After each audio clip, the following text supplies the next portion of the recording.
Well, going to school meant changing.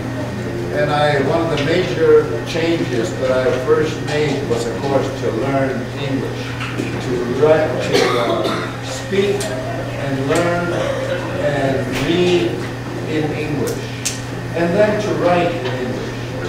Years later, not many years later, of course, because I was learning to write in English when I was in the first grade, second grade, third grade, and so forth. But by the time I was about maybe 11 or 12, I wanted to do more with the English language that I was learning than just the homework or the school lessons. And I began to write some poems, but they weren't called poems to me. They were like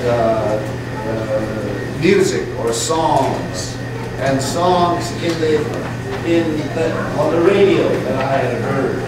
You know, and the radio, of course, was out there, not run by the native people ourselves, but by people in the nearby town, whether it was Grants, which is a small non-native town, about 9 miles from the reservation. And then, of course, Albuquerque, which is, or Albuquerque, as we would say. Albuquerque is a Spanish word that came with the Spanish, and somebody named way long time ago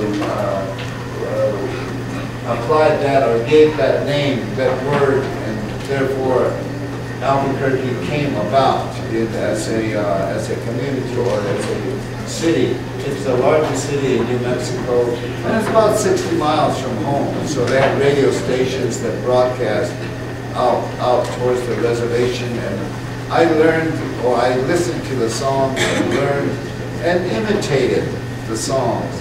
And so actually, that was my first poems. My first poems were imitations of songs, maybe country and western songs, maybe pop American songs, you know. Well, I composed my own songs. So that I would say, became my first poems. I remember one time though, we moved away from the reservation to live in Skull Valley, Arizona. Skull Valley is north of Phoenix. It's maybe, I don't know, 100 miles maybe northward from Phoenix. And it was a place where my father worked, because my father was a railroad worker. And he was mostly an unskilled laborer. He didn't make much money, but what he earned was, of course, was for the family to use, even if it wasn't much at all. And we grew up pretty poor. And so this goes into my poetry, this goes into my stories that I write. Because literature, as I said earlier, is really knowledge. And knowledge is what we know about ourselves. And knowledge is what we know our people, our Hano, or community knows and lives by. Knowledge may be the old time way.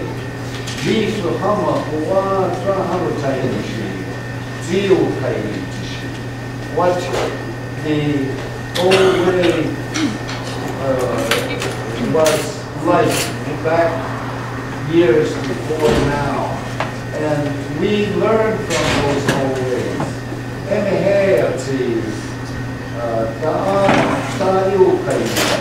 What we are guided by, or what we are expected to know in order to make a living, that many, or most of the time comes from the way our grandfathers 1,000 years ago, maybe not just last year, but longer than that, 1,800 years ago. That is the knowledge that we have today by which to be guided. So poetry and stories that we write or compose are actually very much the way that the elders of long ago spoke in the kiva or on the plaza or in the family gatherings or family naming ceremonies. Those were the ways that were important back a long time ago, and they are still important now. Tati ueti umash. We as a people do not live without a purpose. We always have a purpose. And we are part of that purpose when we learn what the elders, the ancient, long time ago people had.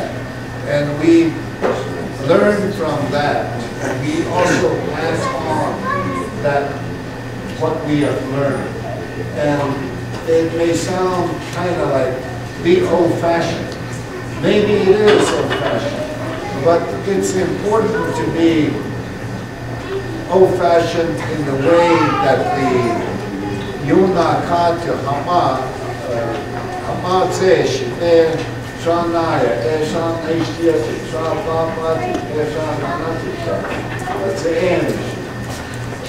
It's important that what we have received from the grandmothers and grandfathers, so that we can use that knowledge, whether it's to learn how to take care of ourselves within our family, or take care of our younger siblings, your brothers and sisters who are still small. So this is what I think that I would like to have you remember. That as a writer, I only really write really about the knowledge that is within our community, within our families, within our culture, because this is the guidance system that we need.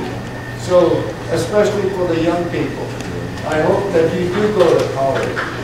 I hope that you do accomplish or achieve what you want, what you're thinking about. Not only the things that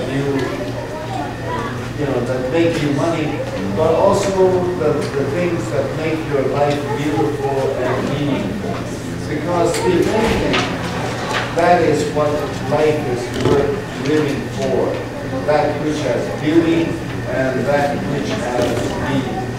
So this is what I want to share with you. This brief time that I'm with you today, because if I didn't do this, my own life would not have as much meaning and beauty. Therefore, I think that I share with you what little knowledge that I have. So thank you very much for your attention. Thank you to the visitors from Mexico, because you are all part of us, because we are the real people of this land, of this earth, of this America. We are the heart and soul and mind and spirit. Thank you for coming to our land. Thank you for bringing not just yourself, but also the way of your own people. Stai emisi iska, stawa, stai haupa hanoji, kuati stawi niman, emisi heya tawati shami yami di exo. With that knowledge of ourselves being shared, that is the way that we will go forward as strong and positive or good people. Thank you.